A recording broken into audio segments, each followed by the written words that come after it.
Hi, I thought I'd take a quick video of putting together this product which I purchased on Amazon. There are lots of different comments about this product not working because this is how the product comes.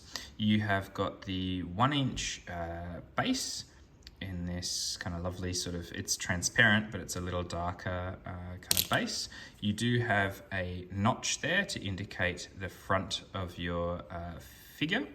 And then you have these two, I believe these are acrylic pieces of clear acrylic.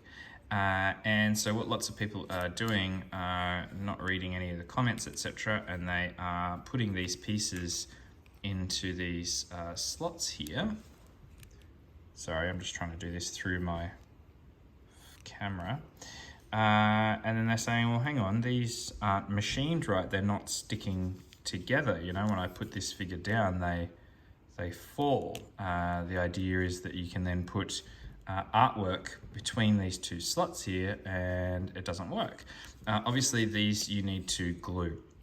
There are some people saying that they've used super glue and it creates a foggy screen, foggy sort of acrylic, I should say. I've got fingerprints all over this already. And other people saying that they've had more success with hot glue, even though that kind of clumps and leaves marks, but that's a faster and good solution. But the actual official site says to use acrylic glue. So something that is going to not have a certain product in it which fogs up the glass. So here in Australia, this is the only glue I could find from a hardware store that we've got over here, a big chain called Bunnings. This is actually used for mosaic glue, but I can confirm it is an acrylic glue. So this is used for, glass sort of mosaics that people might use. So just thought I'd take a video showing what I do to glue these minifig stands together. So what I do is just pop a small amount of the glue. You can see I'm on some scrap paper that I've torn some magnets off.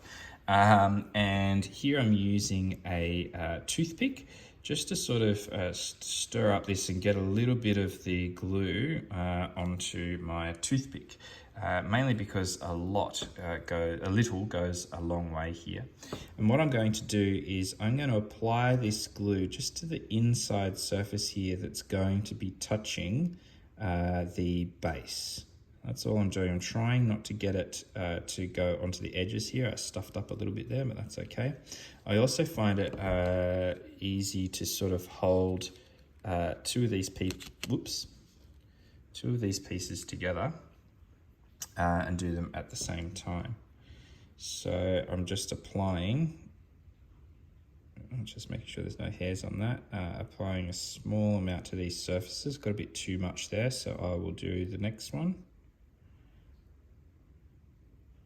Keep seeing a hair there somewhere. I'm just trying to make sure it wasn't there. Okay, and along the inside there, because I don't think you need much more than that. And also there it is, a bit of fluff there. I'll try and get rid of that. Okay, because any more than that, it's going to clump and be visible. This kind of glue was about $10 Australian dollars from Bunnings. So not much at all. There's heaps inside here. I don't know if I'll find another use for it in the future, but $10 is not too bad.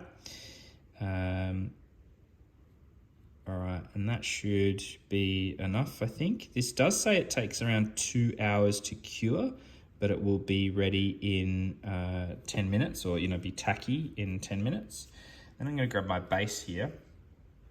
And what I'm going to do is, it's hard to do it through the camera, so I'll try and look around the other side.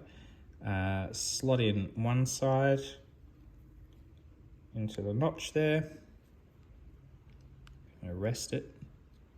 Get my other side, slot it in. Again, I'm trying to do this around a camera, so it's a little bit more tricky. And there are my two sections in there. I'm just going to put the base down for a moment so you can see. And then what I'm going to do simply is to allow it to dry. I'm going to get a very simple clothes peg and just peg the top. So the reason why you want to peg the top is so that once the glue dries, then there's a little bit of tension towards the top. And here you can see that there'll be a gap down towards the bottom. The glue should, seal there, and it will look really nice because there's not too much there. Right, now I'm going to set that aside. You can see that once the glue's in there, you can kind of move it. I'm going to put that on a flat surface to dry for a couple of hours. And here's one I did a little earlier. So it hasn't been the full 2 hours yet, but it's enough to make this stuck. As you can see, there's a little line there. You can see where the glue is, but it's not noticeable. If you were to use hot glue, it would be a lot clumpier. And then the idea is that you get your paper figure, and in the slot that you can see there, you can slot that in, and because it's closed towards the top there, it kind of has some tension on the paper, and then you've got your figure. And the little notch there indicates that that's the front of the figure. So if this is something that is reversible, or it's the same figure facing on both sides, then you can say, well, that's where the figure's facing based on the notch. And that's it. So I thought I'd do this quick video because some people were saying, well, how do you actually glue them? That's how I do it. I recommend you find an acrylic glue, which is what's recommended by the provider. I think there is a product called something 33. I can't remember what it is, but if you go to the Litko site, you can see what glue they recommend. But that wasn't available here in Australia, and I wanted to do this quickly. I was impatient, so I didn't want to order it online.